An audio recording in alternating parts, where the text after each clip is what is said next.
जय श्री जगन्नाथ भाई माने। सर्वप्रथम गुरुदेव गणपति एवं जगदम्बा को प्रणाम करी आज आम वास्तु सेशन आरंभ करिबा। आम ऑलरेडी एई जो वास्तुर सीरीज टा चलीची, ए वास्तु सीरीज रे आम पढ़िथले टाइप्स ऑफ प्लॉट। आम ऑलरेडी वैदिक वर्णाश्रम मते एई जो टाइप्स ऑफ प्लॉट रे पढ़ी देइछे। वर्तमान आम आगे माटीर उर्वरता मते। माटीर उर्वरता मते आज आम जानिबा जे प्लॉट की भलिया को प्रकार। तेबे सर्वप्रथम ମୁଁ କହି ରଖେ, ସମସ୍ତେ ସବୁ ଜିନିଷ ସବୁବେଳେ ମନେ ରଖିପାରିବେନି। କାରଣ ଆମେ କଳି ଯୁଗର ମଣିଷ। ଆମର ସେତିକି ମେଧା, ଧୈର୍ଯ୍ୟ, ସହନଶୀଳତା, ଯୋଉ ମାନସିକ ଯୋଉ ପ୍ରବୃତ୍ତି ଅଛି, ଯୋଉଗୁଡାକ ଆମର ତପସ୍ୟାର ଅଭାବରୁ ନାହିଁ। ତେଣୁ ସର୍ବପ୍ରଥମେ ମୁଁ କହି ରଖେ, ସମସ୍ତେ କିଛି କିଛି ସବୁଦିନ ପଢିବା ଉଚିତ। କାରଣ ଏଟା ବାରମ୍ବାର ପଢିଲେ ହିଁ ସେଗୁଡା ସବୁ ମନେ ରହିବ। ବାରମ୍ବାର ଦେଖିଲେ, ବାରମ୍ବାର ପଢିଲେ ମନେ ରହିବ।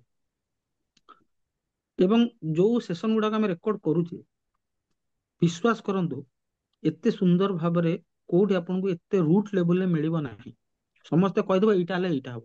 ଦୁନିଆକୁ ଦରକାର ସିଏ ଖାଲି କହିଦଉ ଏମିତି ହେଲେ ସେମିତି ହବ।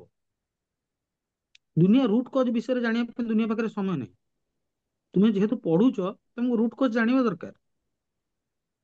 ତେଣୁ ଚାଲନ୍ତୁ ଆରମ୍ଭ କରିବା। ଆଜି ଆମେ ପଢିବା ମାଟିର ଉର୍ବରତା ମତେ।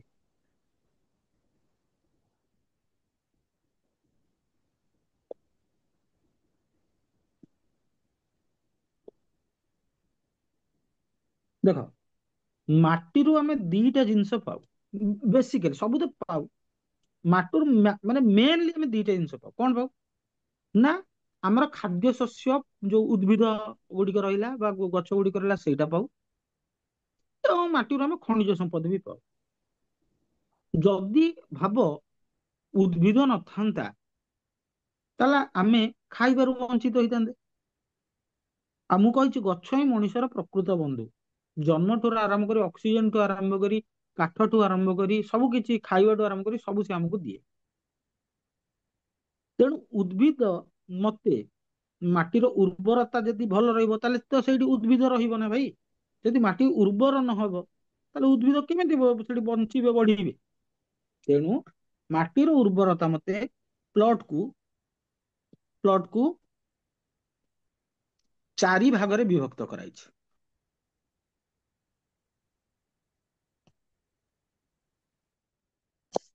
ମାଟିର ଉର୍ବରତା ମତେ ପ୍ଲଟକୁ ଚାରି ଭାଗରେ ବିଭକ୍ତ କରାଇଛି। କଣ କଣ ନା, ପ୍ରଥମ ହେଲା ଶ୍ରେଷ୍ଠ ଉର୍ବରତା। ଦ୍ଵିତୀୟରେ କଣ ନା, ଭଲ ଉର୍ବରତା। ତୃତୀୟରେ କଣ ନା, ସାଧାରଣ ଉର୍ବରତା।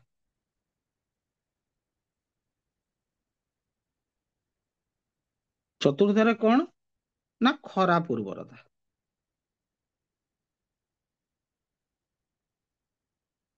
ଆଚ୍ଛା, ଶ୍ରେଷ୍ଠ ଉର୍ବରତା ମାନେ କଣ? ଗୋଟେ ଜମି କେତେ ଉର୍ବର କି ନ ଉର୍ବର, ସେ ଜମି ଉପରେ ଥିବା ଗଛ ଉପରେ ଜଣା ପଡିବ କି ସେ ଜମି କେତେ ଉର୍ବର ନ ଉର୍ବର। ତେଣୁ ଯୋଉ ଜମିରେ ନଡ଼ିଆ, ପଣସ, ଆମ୍ବ, ବେଲ, ଅଁଳା, ଶାଳ, ଅର୍ଜୁନ, ମଲ୍ଲି, ଅଶୋକ, ଏଇଭଳିଆ ଭଲ ଭଲ ଗଛ ଥିବ, ତମେ ଜାଣିବ ସେଟା ଉର୍ବର ଗଛ। ଧର ଗୋଟେ କୋଉ ପ୍ଲଟ ଦେଖିବାକୁ ଯାଉଛ, ସେଠି ବେଲ ଗଛ ଗୋଟେ ଅଛି, କି ନଡିଆ ଗଛ ଗୋଟେ ଅଛି, କି ପଣସ ଗଛ ଗୋଟେ ଅଛି, କି ଆମ୍ବ ଗଛ ଗୋଟେ ଅଛି, କି ଅଁଳା ଗଛ ଅଛି, ଏଇଭଳିଆ ଯୋଉ ଶୁଭ ବୃକ୍ଷ ଥାଏ, ତାହେଲେ ସେ ଜମି ବାସ୍ତୁ ମତେ ଶ୍ରେଷ୍ଠ। ତାପରେ ଆସିଲା ଭଲ। ଭଲ କଣ ମାନେ, ଯୋଉ ଜମିରେ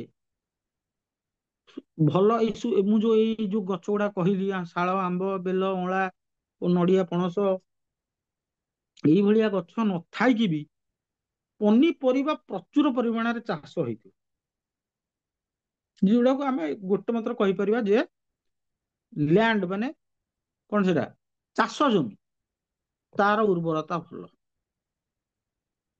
ସାଧାରଣ ଜମି କଣ ନା, ଯୋଉ ଜମିରେ ନା ଶୁଭ ଗଛ ଥିବ, ନା ଚାଷ ହେଇଥିବ, କଣ୍ଟା ଅଣ୍ଟା ଗଛ ଥିବ, ଅନା ଅନା ଛୋଟ ଛୋଟ ବୁଦା ଥିବ, ଛୋଟ ଛୋଟ ଗଛ ଥିବ, ସେ ଭୂମିକୁ ସାଧାରଣ ଗଛ, ସାଧାରଣ ଉର୍ବରତା ବିଶିଷ୍ଟ ଭୂମି କହନ୍ତି। ଖରାପ ଉର୍ବରତା କଣ? ନା ଯୋଉ ଭୂମି ବାଲି କାଦୁଅ ଯୁକ୍ତ, ସନ୍ତସନ୍ତିଆ, ଖାଲୁଆ ଅଞ୍ଚଳ, ଏଗୁଡାକୁ ଖରାପ କହନ୍ତି। ଏଠି କୌଣସି ପ୍ରକାର ଗଛ ବଢି ନଥାନ୍ତି, କେବଳ ସରୀସୃପ ମାନେ ଏଠି ବାସ କରନ୍ତି। ସେ ଜମି କହିବା ଖରାପ ଉର୍ବରତା। ତେଣୁ ଏଇ ହେଲା ଚାରିଟା ଡେସ୍କ୍ରିପସନ ମାଟିର ଉର୍ବର ମତେ ପ୍ଲଟ କୁ ଚାରି ଭାଗରେ ଯୋଉ ବିଭକ୍ତ କଲେ, ଏଇ ଚାରି ଭାଗର ବିଭକ୍ତିକରଣ ଟା ଆମକୁ ଡିପେଣ୍ଡ କରିବାକୁ ପଡିବ କାହା ଉପରେ? ନା ମାଟିର ଉଠିଥିବା ଗଛ ଉପରେ। ସେ ମାଟିରେ ଆମେ ଯୋଉ ପ୍ଲଟ କୁ ଦେଖିବାକୁ ଗଲେ ବା ଦେଖିବାକୁ ଯାଉଛି, ସେଠି କିଛି ଗଛ ଅଛି କି? ସେଇ ଗଛକୁ ଦେଖିକି ଆମେ କହିପାରିବା ଉର୍ବରତା ମତେ ସେ ଜାଗାରେ କେତେ ମାତ୍ରାର ଉର୍ବରତା ଅଛି, ଏବଂ ସେ ଜମିଟି ଉର୍ବରତା ମତେ ଶ୍ରେଷ୍ଠ କି ଭଲ କି ସାଧାରଣ କି ଖରାପ। ତେଣୁ ଏଇ ତିନିଟାରେ ତମେ ଘର କରିପାରିବ, ଏଠି ଘର କରିବା ଉଚିତ ନୁହେଁ। ଆଜିକାଲି ଦେଖିବ ତମେ ପୁରୀ ସାଇଡ କୁ ଗଲେ କି ସେଇ ଭୁବନେଶ୍ୱରର ଯୋଉ ପାଟ ଅଞ୍ଚଳ, ଯୋଉ ବାଟ ଦେଇକି ପାଣି ଗୁଡା ପାସ୍ କରେଇ, ସେ ଖାଲୁଆ ଅଞ୍ଚଳ ଯୋଉଠି ଅନାବନା ଗଛ ଇଏ ହୁଏ, ସେ ସବୁ ଜାଗାରେ ବିଲ୍ଡିଂ ହେଇଗଲାଣି। ସେ ବିଲ୍ଡିଂ ବା କେତେ ବର୍ଷ ଯିବ, ତାର ଉର୍ବରତା ବା କଣ? ଠିକ ଅଛି। ତେଣୁ ଏଇ ତିନିଟା ଜମିରେ ତମେ ଘର କରିବା ପାଇଁ ପ୍ରଶସ୍ତ, ଏଇ ଜମିରେ ଖରାପ ଉର୍ବରତା ଜାଗାରେ ଯୋଉ ଘର କରିବା ପାଇଁ ପ୍ରଶସ୍ତ ନୁହଁ। ହେଲେ ଜନସଂଖ୍ୟା ତ ବଢୁଛି, ଦିନକୁ ଦିନ ସେଟା ବଢି ଚାଲିବ।